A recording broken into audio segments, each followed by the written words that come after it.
welcome to First Chapter Friday. I'm Miss Sarah, and I'm going to read the beginning of The Winterton Deception, Final Word. And this is by Janet Sumner Johnson.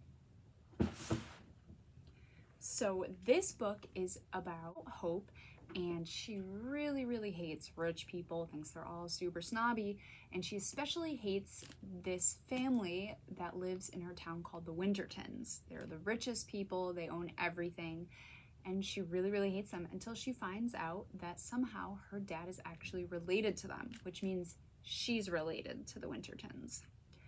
So her family starts to have some kind of rough time, they lose their jobs, her family, just a whole bunch of rough life problems.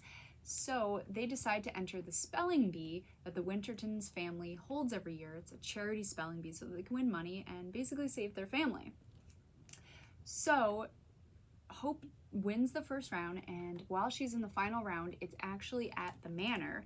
Just like, this is a piece of cake, like, I'll win the money, I'll save our family. But it turns out that one of the old, decrepit Wintertons that had passed away had left a secret clue hunt in the Manor, and her and every other Winterton that has won the spelling bee, or is trying to win the spelling bee, is going to be fighting for this fortune that is hidden within the Manor.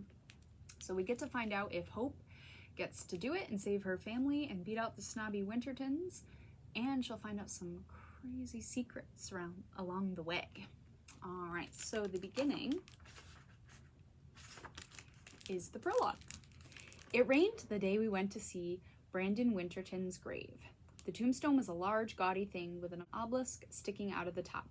Exactly what you'd expect from the Wintertons. People like them had money to waste. I nudged Gordon. There, you see it? Now we can go. I'm soaked. Hope.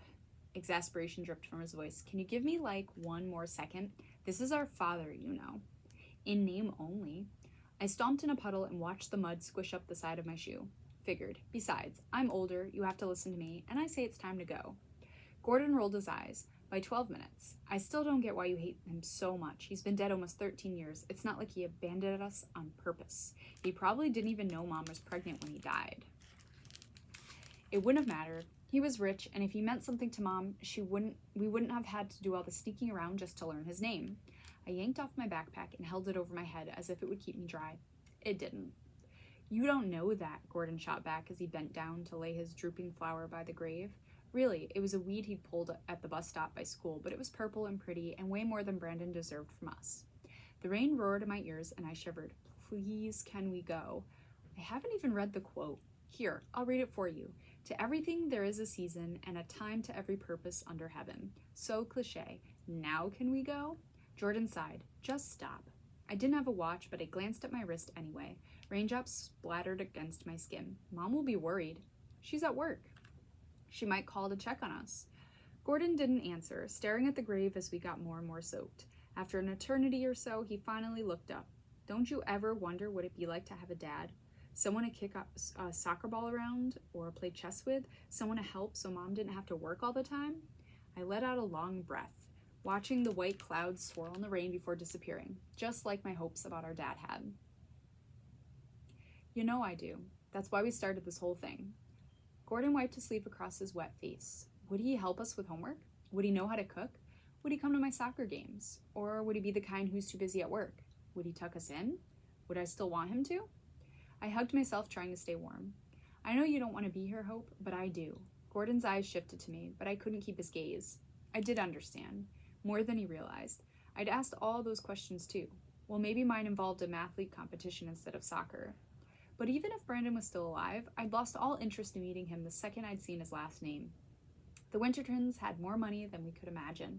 Their wealth was an abyss between us, a whole cavern of reasons to stay away. They'd never seen us as anything but beggars. I refused to be seen that way. Besides, Brandon's death had probably saved us a boatload of hurt. No constant disappointments when he didn't show up to support us, yet again.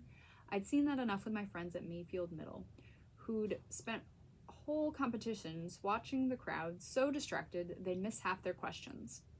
At least now Brandon Winterton didn't have to disappoint us in person. He was just one big unknown who carried all our hopes to the grave with him. I shivered again. From the cold or my thoughts, I wasn't sure. Fine, I'll wait. Brandon would never give us anything. I could at least give Gordon some time, but I was totally claiming the last hot chocolate packet when we got home. So that is the beginning of the book, The Winter Deception, Final Word. If you'd like to hear more about Hope and eventually getting to this spelling bee and finding out all these secrets about her past rich family that she had no idea about, you can either give us a call and we can put it on hold, or you can come visit us in the children's department. Bye, friends.